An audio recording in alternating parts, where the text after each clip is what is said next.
Aujourd'hui, je vous raconte la fois où je me suis perdu dans une des plus grandes villes du monde. Laissez-moi vous raconter.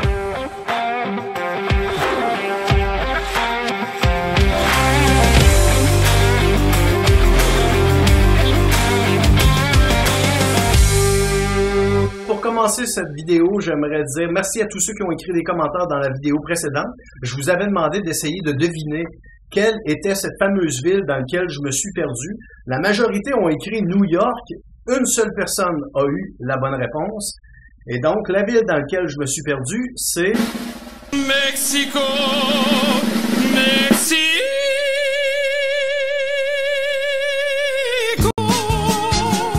Sous ton soleil qui chante, le temps paraît trop court. Bon, alors pour vous raconter tout ça, il faut que je recule en arrière. À ce moment-là, j'ai environ 23-24 ans. Un jour, je me fais engager sur un contrat où je suis là-bas sous forme de clown. Moi, j'ai développé un personnage qui fait un paquet d'affaires drôles. Je me sors des roches, des souliers, les yeux me sortent de la tête quand je performe. J'ai un paquet de gadgets, j'éternue, il y a une boule grosse de même qui me sort du nez. Puis, pendant que je performe, il y a deux gars qui sont dans le coin, qui sont assis sur des chaises puis qui jouent du djembé, du tam-tam. Et eux autres me regardent faire mon animation, sont crampés en deux de me voir faire toutes mes affaires drôles. Puis, une affaire que je faisais qui était pas pire, c'est que j'avais un nez de clown. Puis, quand je faisais dessus, ça faisait un bruit de klaxon, comme sur un vélo. Là. Puis là, je faisais ça. Puis là, après ça, je demandais au monde de peser dessus, mais quand eux autres, ils pesaient, ça le faisait pas. Puis là, je sortais un klaxon de mes poches, puis je disais, « Ah, je t'ai eu, c'est celui-là. » Je lui donnais le klaxon, puis quelqu'un essayait de le faire sonner. Le klaxon marchait pas parce que j'en avais un autre de caché à quelque part. Fait que ça, c'est le genre d'affaire que je faisais.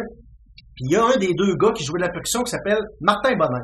Martin Bonin, il me trouvait drôle au bout, puis à un moment donné, on a eu un break, puis on était tous dans la même salle, puis là, il est venu me voir, puis il m'a dit « Hey, moi, man, tu me fais rire en maudit, avec ta boule que t'éternues, là, puis tes yeux qui te sortent de la tête. » Fait que là, moi, j'ai dit « Moi, je trippe à ce que vous faites. Moi, cet instrument-là m'interpelle. » Quand j'étais jeune, là, chez nous, j'ai eu un drum pendant un été de temps, puis j'ai développé une passion pour jouer de cet instrument-là. Fait que quand je les ai vus jouer de la percussion, ça a été un coup de foudre. Je me suis dit, moi, je vais apprendre à jouer de ça. Fait que là, il m'a dit, mercredi soir, va-t'en à telle place à Montréal, puis on a une répète, tu joindras à notre gang. Puis de fil en aiguille, en apprenant sur le tas, j'ai eu un instrument entre les mains, je me suis mis à jouer de ça, je me suis mis à triper, à aller souvent dans les répétitions. Un jour, il y a eu un spectacle. Je me suis mis à être un joueur principal dans le band, qui s'appelle Zuruba. Puis, à travers le temps, à un moment donné, l'instrument avec une baguette qu'il m'avait donné, qui s'appelle un surdo, a fait place à un djembé. Puis là, je me suis mis à jouer du djembé, à devenir bon là-dedans. De fil en aiguille, à travers tout ce processus-là, moi et Martin, on s'est liés d'amitié, puis on était tout le temps ensemble. Puis, un jour, il y a un gars qui s'est joint au band, qui est un Mexicain qui est arrivé à Montréal. Il habitait en dessous de chez Martin. Fait que lui, il avait embarqué dans le band aussi. Puis, avec le temps, on est devenus des chums les trois, jusqu'au jour où Manolo, il dit... Moi, il faut que je retourne au Mexique parce que mon visa arrive à échéance. Il faut que j'aille remettre mes papiers en ordre. Quel bon moment, timing parfait pour partir puis aller faire un petit voyage de boys. Fait que là, on s'est dit, on va partir les trois. On va arrêter à Mexico City. On va rester là environ une semaine pour que Manolo puisse mettre toutes ses affaires en ordre. Puis après ça, on va aller à Acapulco, puis à Puerto Escondido, puis Huatulco. Ce qui est le fun, c'est que Manolo, ses parents, ils habitent dans la ville. Fait que là... on a une maison pour rester. Lui, il y a un char. Il y a une Jetta là-bas. Fait qu'on est capable de se promener dans la ville. On peut visiter. Il nous amène dans plein de petits recoins qu'en temps normal, on n'aurait jamais découvert. Puis c'est super cool. Le 4e jour qu'on est là-bas, c'est une journée où il nous dit, là, aujourd'hui, les gars, j'en ai pour au moins un bon 4 heures au consulat pour tout ce qu'il faut que je fasse. Moi, je vais vous dropper à environ vers midi en plein centre-ville. C'est une place super touristique. Il y a une grosse genre de chapelle. Puis il y a plein de vendeurs dans la rue, puis il y a plein de boutiques. Puis à 4 heures, au coin de la rue, là-bas, là, il y a une station de métro. Prenez la station de métro, puis venez me rejoindre à la clinique de dentiste où ma sœur travaille. Puis à partir de là, on va reprendre mon char, puis on va faire d'autres choses. À tous les matins, quand on partait faire quelque chose, là, on allait dropper sa sœur à la clinique de dentiste où elle travaille. Elle est hygiéniste dentaire, puis elle est en train d'apprendre à devenir dentiste dans une clinique. Fait que là, on allait la porter là en char, puis après ça, on allait ailleurs. Fait que là, moi, là, j'étais avec Martin. Martin, il a voyagé énormément dans la vie. Il parle à peu près 5 langues. Puis lui, puis Manolo parlent constamment en espagnol ensemble. Mais moi, là, à ce moment-là, dans ma vie, là, je parle à peu près 3 mots d'espagnol. Hola, Cerveza Toaster. Fait que je fais confiance à mon chum. Je suis un peu inconscient. Tu sais, j'ai 23 ans, j'ai les hormones dans le tapis. Moi, je pense que je suis Superman dans la vie puis qu'il n'y a rien de pas correct qui peut m'arriver. Fait que cette inconscience-là fait que j'ai un peu des œillères puis j'ai une confiance absolue en mon chum. Fait que c'est ça. On est au centre-ville, puis là, on magasine, puis on va voir plein d'affaires. Puis maintenant, on rentre dans une boutique, un mercado. Grosse boutique avec plein de rangées. Puis je me rappelle, on est dans une rangée, puis on regarde des pack-sacs. Mais moi, j'ai pas besoin d'un pack-sac. Puis là, c'est mon chum qui veut s'en acheter un. Puis là, ça va faire un bout qui regarde les pack-sacs. Fait que moi, pour une raison X, je décide de changer de rangée pour aller voir dans l'autre. Là. Puis à un moment donné, je décide de revenir dans la rangée où mon chum y est. Puis là, il est plus là. Fait que là, je fais pareil comme quand tu perds quelqu'un dans une épicerie. Je m'en vais au bout de la rangée. Puis là, ben, je fais juste du transversal. Là. Je regarde dans chaque rangée quand je passe. Là. Puis là, je me dis, je vais finir par le retrouver. Mais une fois que j'ai fait la boutique au grand complet et que je reviens sur mes pas, je le vois pas nulle part.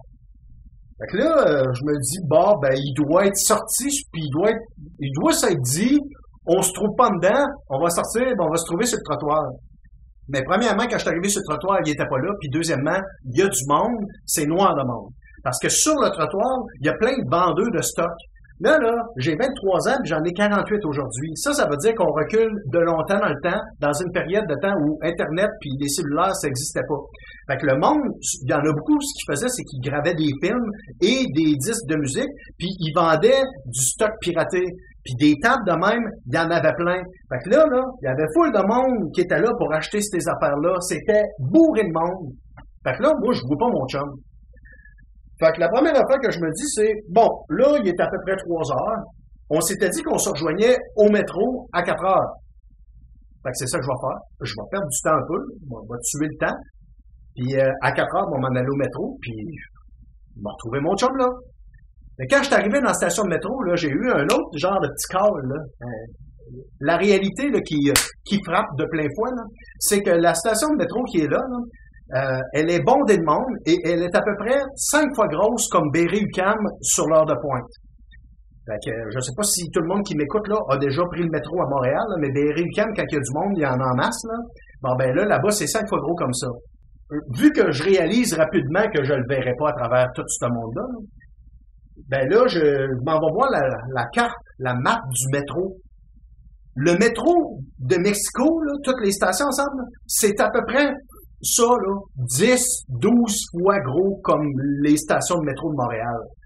Puis c'est tout en espagnol, puis il y a absolument aucun nom de ce que je vois là qui me dit quoi que ce soit. Fait que là, ce que j'ai fait, c'est que j'ai regardé la station de métro, puis j'ai essayé de trouver une station qui peut-être avait un nom que, à travers toutes celles qui me disent absolument rien, elle est un peu moins pire. Elle me dit un peu moins absolument rien. Fait que j'en ai pogné une au vol, puis à partir de la station où j'étais, où il y a plein de branches qui partent de partout, là, j'ai pogné une ligne, puis j'ai dit, je m'en vais là. Fait que là, je sors là, je regarde un peu autour de moi, puis là, je me dis, bah, il y a des commerces, il doit bien avoir des dentistes. Fait que j'ai décidé de partir dans une direction X, puis à chaque fois que je voyais un commerce, une clinique de dentiste, là, je rentrais, puis j'essayais de demander, y a-t-il une femme dentiste ici? Dans les peu de mots que j'ai appris, là, moi, pendant que j'étais là-bas, là, j'ai appris que femme, c'est mourir. Parce que la première journée qu'on est arrivé, là, Manolo, chez eux, là, il a fait un party avec tous ses amis d'enfance, des cousins, des cousines, des oncles, des tantes. Il y avait full de monde autour de la table, là. Puis c'était un moment où toute la soirée, j'avais les bras croisés, je regardais autour de moi et je ne comprenais pas un mot de ce qu'il disait. Fait qu'une fois de temps en temps, ça se peut que je demandais, c'est quoi que ça veut dire? Ah, mourir, ça veut dire femme. Fait que j'avais compris ça. Puis j'avais compris que demander de l'aide, c'est ayudarme. Puis, quand je regardais la map de métro, là, à l'endroit où il y a une flèche pour te dire « Vous êtes ici », c'était écrit « Usted aquí ». Fait que j'avais comme compris que ici, c'est acquis. Fait que quand je rentrais dans la clinique dentaire, je demandais mourir, dentiste, acquis ». En marchant mes mots, probablement que je sonnais comme comme un enfant de 3 ans et demi. Puis la majorité du monde devant qui j'étais, là, c'était le garde de sécurité qui était à la porte. Parce que vous savez comme moi que dans tous les pays du monde, le monde sont pas tous comme ici, là. Il y en a qui font des niaiseries un peu partout où ils vont, là, puis qui essayent de frauder. Fait que dans la majorité des commerces au Mexique, il y a des gardes de sécurité avec des mitraillettes à l'entrée. Fait que là, c'était devant ces gars-là que j'arrivais, puis je disais, mujer, dentiste, aquí? Puis il me disait tout, no, aquí es un hombre. Ici, c'est un homme. Fait que je faisais quoi? Je revirais de bord, puis je repartais, puis je continuais. Fait que là, j'ai fait ça pendant un bout de temps. Jusqu'à temps qu'à un moment donné, premièrement, le délai de se donner rendez-vous à 5 heures, il est passé. On arrive en début de soirée, le soleil qui me plombait dessus, là, il se couche à un moment donné. Puis là, il se met à faire pas mal plus frais. Puis là, le short puis les t-shirts commencent à être moins agréables. Puis là, moi, j'ai faim puis j'ai soif. Et au Mexique, il y a quelque chose de délicieux, là, c'est les frescas. C'est les genres d'orange croche, là, sans pétillant, là, qui te servent complètement glacés. Fait que là, je vois un restaurant, puis je me dis, je vais aller me chercher une fresca, fait que j'ai soif. Quand je suis arrivé là-bas, là, j'ai réalisé plein d'affaires en même temps. Premièrement, rentrant ma main dans mes poches, j'ai réalisé que j'avais juste environ l'équivalent de 3 piastres sur moi. J'ai acheté la fresca, et il me restait même pas assez d'argent pour m'acheter un sandwich ou un tacos. Là, j'ai réalisé que j'avais pas apporté mon passeport avec moi, que je connais pas l'adresse du père à Manolo, que j'ai pas son numéro de téléphone, que je sais pas où ce que je suis, puis que j'ai plus d'argent. Tout ça est arrivé à un moment où est-ce que là, j'ai vu une police. Fait que j'ai décidé d'aller voir la police. Là, le Manolo, depuis le temps qu'on est là-bas, là, il m'avait expliqué ça, entre autres. Il m'avait dit, premièrement, au Mexique, tu peux pas aller n'importe où parce qu'il y a plein d'endroits que c'est dangereux. Deuxièmement, les polices, il y en a 2 sortes. Il y a les polices avec des chars de police puis l'uniforme du policier national, puis eux autres sont corrects, mais il y a plein de polices qui ont des véhicules noirs, puis eux autres, faut que tu fasses attention parce que la moitié, c'est pas du bon monde, puis ça se peut qu'ils te kidnappent pour avoir une rançon. Heureusement, celle-là qui était là, c'était une vraie police, fait que je m'en vais la voir, puis encore une fois, j'essaie juste de baragouiner, là, moi, là, que j'ai besoin d'aide, que je suis perdu. Je sais pas où est-ce que je m'en vais. Je connais pas le nom du père à Manolo. De toute manière, je pense qu'il s'appelait Ramon Solis, là. Des Ramon Solis, il y en a autant que des Luc Tremblay au Saguenay ou des Mohamed au Maroc, là. Fait que ça va pas t'aider ben. Puis là, la police essaye un peu de me comprendre, là, mais à un moment donné, là, il lâche prise, puis il s'en va. Là, ça a été comme le premier moment où ce que ça a été un petit peu de la peur qui a commencé à m'envahir. Là, le stress a embarqué de dire, OK, là, ça va pas bien. Quand même la police veut pas t'aider, ça s'en va où tout ça? Là, je me suis dit, il y a absolument rien que je peux faire autre que de continuer à faire ce que je faisais déjà. Fait que c'est ça que je vais faire. Fait que j'ai continué à marcher, puis à chaque fois que je voyais un dentiste, je rentrais, puis je demandais, mujer dentiste à qui? Jusqu'à temps qu'à un moment donné, je rentre dans une clinique, puis que le gars, à l'entrée, quand j'y ai demandé, il me dit, comme tous les autres, non, aquí es un hombre. Fait que j'ai reviré de bord, puis en commençant à descendre les marches, j'ai eu un feeling, une intuition en dedans de moi, quelque chose qui était comme pas clair dans tout ça. J'ai retourné de bord, puis je suis allé y dire, moi, voir. En espagnol, ça se dit yo ver. Ça ressemble assez pour qu'ils comprennent. Pour une raison X, il m'a laissé passer. J'ai fait 3 pas de côté, puis là, je suis arrivé devant un couloir où il y avait toutes les portes avec les salles de dentistes, là. Puis au bout du couloir, il y avait mon chum Manolo. Puis quand j'ai vu Manolo, là, lui, les 2 bras, ils ont tombé, puis il s'est mis à brailler. Là, mon chum Martin arrive. Man, mais je capotais. Je t'ai cherché pendant 45 minutes dans la boutique. Fait que pendant que moi, j'étais rendu sur le trottoir, lui, il était encore dans la boutique. Puis après ça, quand lui me cherchait sur le trottoir, moi, j'étais rendu à la station de métro. Parce que là, eux autres, là, ils avaient eu le temps de tout réaliser la même affaire que moi. T'avais pas ton passeport, t'as pas d'argent, tu parles pas espagnol, puis tu sais pas t'es où, man. Pourquoi j'ai eu une intuition de retourner là plus qu'à les autres places, je le sais pas.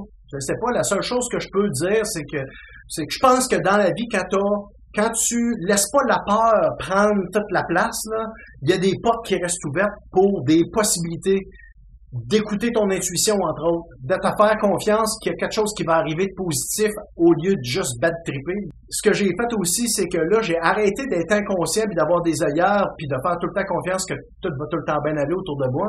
Je me suis mis à prendre des notes Partout où on allait, je prenais des repères, je regardais les noms des rues, dans quel patelin qu'on est, comment ça s'appelle ici, les numéros de téléphone, prendre des notes, l'adresse de Manolo, c'est où, tu sais, le nom de sa rue, puis toutes les affaires de même. L'autre affaire, c'est que à tous les jours, j'ai mis en pratique apprendre la langue. Fait que là, c'est ça. Je les ai dit, à tous les jours, il faut que vous m'appreniez au moins 8 mots que je suis capable de mettre dans une phrase. Ce que ça a fait, là, c'est que là, il nous restait comme à peu près 2 semaines et demie à être là-bas, là. Quand on est revenu la dernière journée, il a refait un party dans sa famille, avec toute sa gang. Même affaire comme au début. Ben là, je les ai fait un tour de magie avec un jeu de cartes à toute la gang en espagnol au complet. C'est sûr qu'encore une fois, ça devait sonner comme un enfant de 3 ans et demi, 4 ans, mais je l'ai quand même fait, puis à la fin, ils m'ont tout applaudi, puis là, ils trippaient. Ben, t'as tout appris ça en 2 semaines. Quand t'es obligé d'apprendre dans la vie, t'apprends. Fait que là, tous ceux qui avaient dit dans la vidéo précédente que je m'étais perdu dans New York, ben, il faut juste que vous sachiez que j'ai jamais mis les pieds à New York. Ceux qui ont dit que je m'étais perdu au Japon. Le Japon, c'est pas une ville, c'est un pays. J'ai jamais été là non plus. Mais il y en a qui avaient répondu Paris, ça aurait pu arriver parce que j'ai été à Paris. Mais j'ai une super histoire à vous raconter quand j'ai été à Paris. La semaine prochaine, je vous partage un tour de magie avec l'histoire qui s'y rattache. Donc, si vous avez envie d'écouter la vidéo avec vos enfants, ça va être parfait pour ça. Soyez au rendez-vous, laissez-moi des commentaires, partagez la vidéo. Je ne vais jamais vous en vouloir si vous partagez mes affaires. Ok tout le monde, à dimanche prochain. Ciao, bye.